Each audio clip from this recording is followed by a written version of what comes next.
Kamusta na mga kapatid? Wala tayong kapaguran. Nandito na naman tayo. Ikalawang araw, tunay na tunay. Ngunit ang sabi nila, wala raw kwenta ang ginagawa natin. Wala raw mangyayari. Wala raw bisa itong We Are One.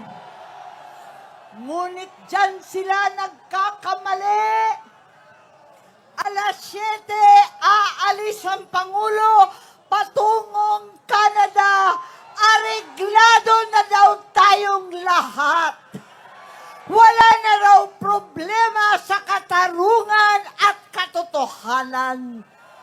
Wala na silang pakialam, bumiyahe na.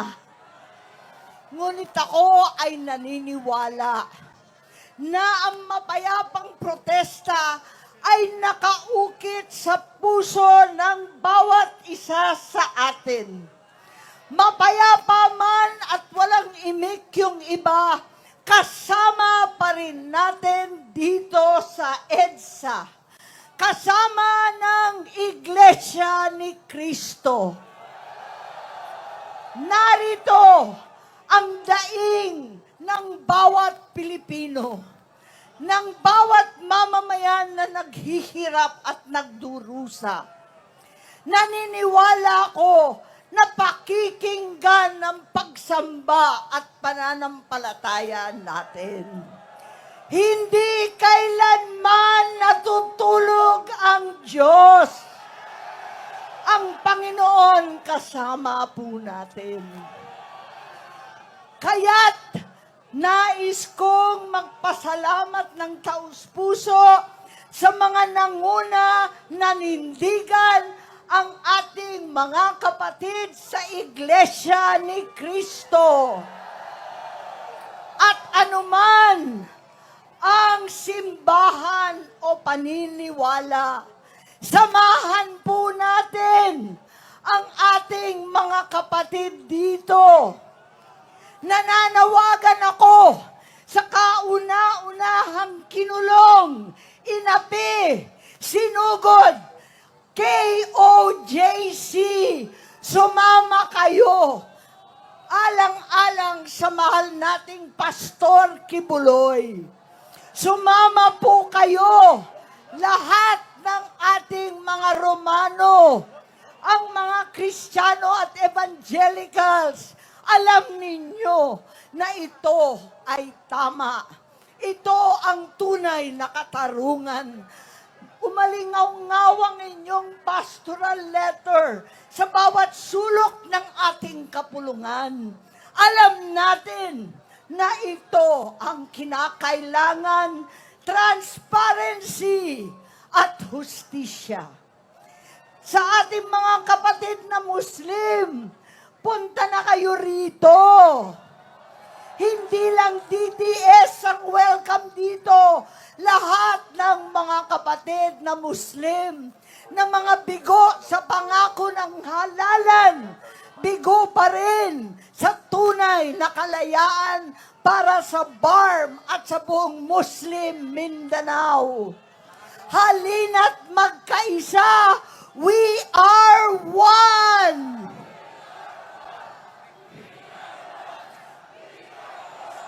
Sa lahat na nagtatrabaho sa paligid ng Ortigas at Makati, mga nagsusumikap na middle class na ngayon naging mahirap na sangkahig santuka.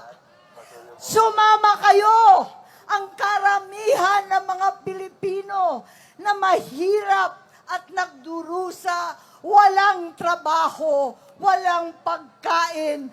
Punta na kayo dito sa Iglesia ni Cristo. Sa lahat ng mga politiko, anuman ang kulay ninyo, wala na pong kulay pagkat lahat tayo ay tumatayo ng banderang Pilipino. Pumunta na kayo dito sa EDSA kasama ng mga kapatid na matatapang at naninindigan.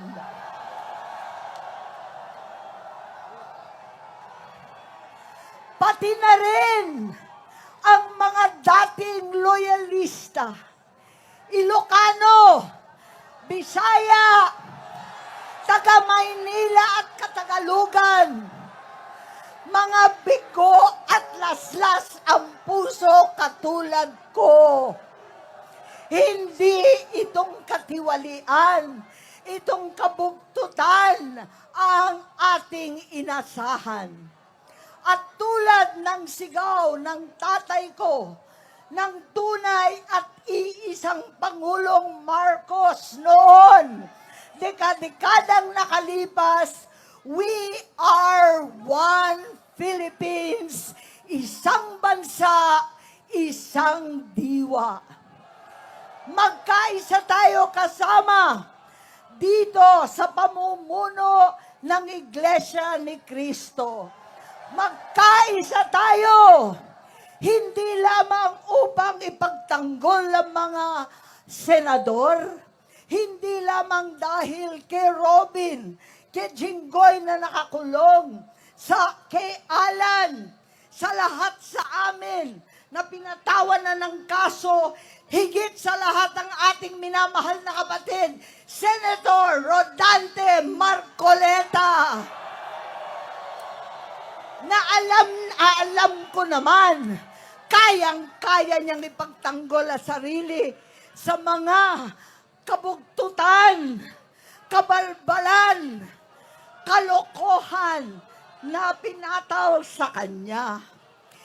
Magkaisa tayo, hindi sa mga politiko lamang para ipagtanggol ang mga kapatid, kundi para sa sambayanang Pilipino. Para sa ating kinabukasan, para sa ating mga pamilya. We are one! We are one! We are one! We are one! Mabuhay ang katarungan! Mabuhay ang katotohanan! Maraming salamat po. Thank you very much po. Manang, salamat po.